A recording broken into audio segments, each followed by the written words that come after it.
बिस्मिल्लाहिर्रहमानिर्रहीम। आज हम बात करेंगे डीएनए रेप्लिकेशन का मैकेनिज़्म। तो सबसे पहले इसका इनिशिएशन फ़ेज़ है। इसमें याद रखिएगा, एक तो रेप्लिकेशन बबल बनता है और रेप्लिकेशन फॉर्क बनता है, और ये ख़ास जगह पे बनता है स्टूडेंट्स। रेप्लिकेशन ऑफ बबल और रेप्लिकेशन फॉर्क जहाँ बनेगा उसको हम कहते हैं ओरिजिन ऑफ रेप्लिकेशन साइट कहते हैं। और यहाँ पे एक ख़ास यानी सीक्वेंस होता है न्यूक्लियोटाइड्स का, एडेनिन गुआनिन साइटोसिन। यानी यहाँ पे फिर क्या होता है, रेप्लिकेशन स्टार्ट होती है। और जो यूकैरियोटिक डीएनए है उनमें more than one origin of replication sites होती हैं, जबकि प्रोकैरियोट्स में एक ओरिजिन ऑफ रेप्लिकेशन होती है। तो अब ये जो रेप्लिकेशन बबल है, यानी ये जो आप बीच में देख सकते हैं एक बबल टाइप बना हुआ है, ये दो डीएनए है। डीएनए हेलिकेज इसका काम है बाउंड्स को ब्रेक करना, हाइड्रोजन बाउंड्स के जो स्ट्रैंड्स हैं उनको अलग करेगा। डीएनए जाइरेस ये ओरिजिन ऑफ रेप्लिकेशन पे काम करेगा। वहाँ पे ये जो यानी टर्न्स हैं, टर्न्स को ब्रेक करके उसको स्ट्रेट करके बबल टाइप कर देगा। ये डीएनए जाइरेस और हेलिकेज का काम है। डीएनए हेलिकेज ओपन करेगा, डीएनए डुप्लेक्स को, बेस पेयर्स को अभी बताया था, ब्रेक करेगा और दो डीएनए सेपरेट हो जाएंगे। फिर डीएनए जाइरेस थोड़ा आगे उसको डीएनए हेलिकेज को अनवाइंडिंग में हेल्प करेगा और उसको बबल शेप बना देगा। दोनों के एक्शन से इन एंजाइम्स के ये जो डीएनए डुप्लेक्स एक दूसरे से सेपरेट होंगे ग्रेजुअली और बबल लाइक एक अपीयरेंस बनेगी। उसको हम कहते हैं रेप्लिकेशन बबल। और यहाँ याद रखिएगा स्टूडेंट्स, अब ये जो बाउंड्स या base pairs adenine guanine break हुए थे, इनको सिंगल स्ट्रैंड यानी रखेगा। इसको पेयर दोबारा बनाने से प्रिवेंट करने के लिए यहाँ स्पेसिफिक प्रोटीन्स होते हैं जिनको हम कहते हैं सिंगल स्ट्रैंड बाइंडिंग प्रोटीन्स। दोबारा पेयर अप होने नहीं देते ये एसएसबी प्रोटीन्स। और इस तरह से यहाँ जो एक स्ट्रैंड टेम्पलेट का काम करेगा, यानी ओल्ड पेरेंटल स्ट्रैंड होगा, जबकि दूसरी तरफ जो न्यू स्ट्रैंड बनेगा उसको हम कहते हैं डॉटर स्ट्रैंड। और रेप्लिकेशन बबल के दोनों एंड्स को हम कहते हैं रेप्लिकेशन फॉर्क। तो यहाँ पे ये आपने याद रखना है कि इनिशियल फेज़ में रेप्लिकेशन बबल बनेगा, कैसे बनता है ये भी बताया, और उसमें ओरिजिन ऑफ रेप्लिकेशन साइट पे ख़ास सीक्वेंस ऑफ न्यूक्लियोटाइड्स होता है, ये भी याद रखें। सिंगल स्ट्रैंड बाइंडिंग प्रोटीन्स का फंक्शन याद रखें। और बबल के जो आखिरी शुरू का और लास्ट का एंड है इसको हम कहते हैं रेप्लिकेशन फॉर्क।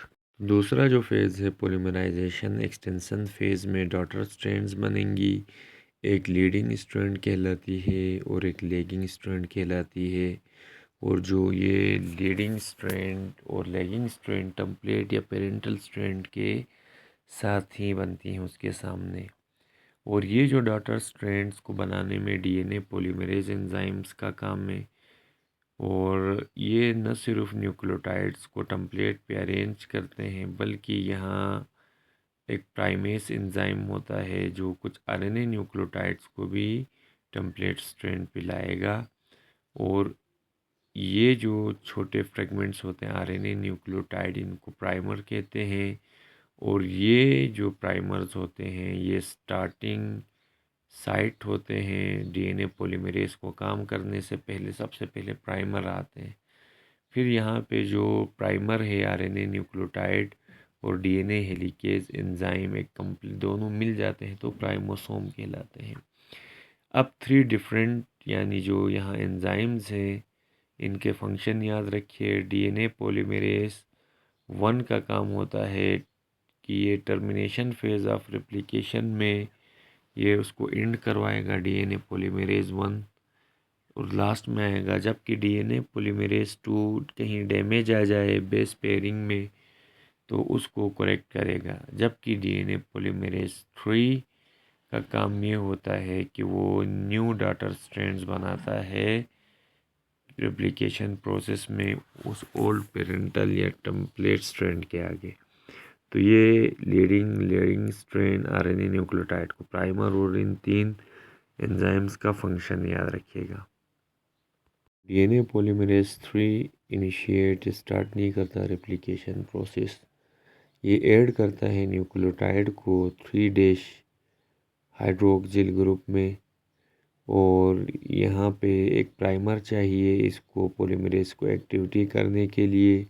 तो सबसे पहले यहाँ ये देखें नीचे 3' एंड पे ये एक न्यूक्लियोटाइड ऐड कर देगा, और ये जो रिप्लिकेशन होगी 5' से 3' एंड की तरफ होगी, और यहाँ पे जो टेम्पलेट स्ट्रैंड है उसी के साथ ही एक डॉटर स्ट्रैंड बनेगी, और ये टुवर्ड्स द रेप्लिकेशन फॉर्क होगी। तो ये कंटिन्यूसली ग्रो करने वाली इस डॉटर स्ट्रैंड को लीडिंग स्ट्रैंड कहते हैं, जो 5' एंड से 3' एंड की तरफ जाती है। जबकि सेकेंड यूनिट वर्क करेगा दूसरे पेरेंटल स्ट्रैंड पे, वहाँ पे एक स्ट्रैंड बनेगी away from the replication fork, यानी ये 3' एंड से 5' एंड की तरफ जाएगी। और ये जो डॉटर स्ट्रैंड है इसकी स्पेसिफिक लेंथ होती है, और इस डॉटर स्ट्रैंड में ये डिसकंटिन्यूसली ग्रो करती है, यानी इसमें शॉर्ट फ्रेगमेंट्स होते हैं, और इन फ्रेगमेंट्स के बीच में प्राइमर्स होते हैं जो कि रेप्लिकेशन को इनिशिएट करते थे। इन शॉर्ट फ्रेगमेंट्स को हम ओकाज़ाकी फ्रेगमेंट कहते हैं, और ये ओकाज़ाकी फ्रेगमेंट लेगिंग स्ट्रैंड में होते हैं। और लेगिंग स्ट्रैंड की डेफिनेशन हमने ये कही, away from the replication fork grow करेगा, डिसकंटिन्यूस ग्रो करता है, और इसमें छोटे छोटे फ्रेगमेंट्स होते हैं जिनको ओकाज़ाकी कहते हैं, और ये 3' से 5' एंड की तरफ ग्रो करता है। तो ये दोनों स्ट्रैंड्स बन गए, लीडिंग स्ट्रैंड और लेगिंग स्ट्रैंड। इसके बाद डीएनए पॉलीमरेज 3 में एबिलिटी होती है रॉन्ग न्यूक्लियोटाइड्स अगर डॉटर स्ट्रैंड में आ जाते हैं या पेरेंटल स्ट्रैंड्स में लीडिंग या लेगिंग के, तो उनको प्रूफ रीड करेगा और वो सही कर देगा, उसको करेक्ट कर देगा उनके सीक्वेंस को। तो ये दो था जी, ये यानी टर्मिनेशन या पॉलीमराइजेशन में रोल था पॉलीमरेज 3 का। अच्छा, इसमें एक ये बात ज़रूर याद रखें कि अगर ये रेप्लिकेशन यानी पॉलीमराइजेशन अगर प्रोकैरियोट्स यूकैरियोट्स में होती है तो 1000 से 2000 न्यूक्लियोटाइड्स स्ट्रैंड के बाद प्राइमर अटैच होता है, जबकि यूकैरियोट में 100 से 200 न्यूक्लियोटाइड सीक्वेंस के बाद ये बैकअप जाएगा और वहाँ पे जाके क्या होता है जी, अटैच होता है प्राइमर। ये आपने याद रखना है, इसमें ये पॉइंट मिस हो गया था। और इसके बाद लास्ट हमारे पास है टर्मिनेशन फेज़। जो ही लेगिंग स्ट्रैंड्स बन जाएंगे, अब लास्ट में होगा टर्मिनेशन फेज़। लास्ट में टर्मिनेशन फेज़ है, इसमें याद रखिएगा डीएनए पॉलीमरेज 1 इसका काम है कि अब यहाँ रेप्लिकेशन को ख़त्म कर दे। तो ये सबसे पहले क्या करेगा, वो जो आरएनए प्राइमर्स थे उनको हटाएगा, उनके बीच बाउंड्स को ब्रेक कर देगा। तो आरएनए प्राइमर जब हट जाएंगे तो ये डीएनए न्यूक्लियोटाइड्स आपस में मिल जाएंगे, और यहाँ पे डीएनए न्यूक्लियोटाइड्स को ज्वाइन कौन करवाएगा, डीएनए लाइगेज कैसे करेगा इनके बीच में फास्फोडाइस्टर बॉन्ड बना के।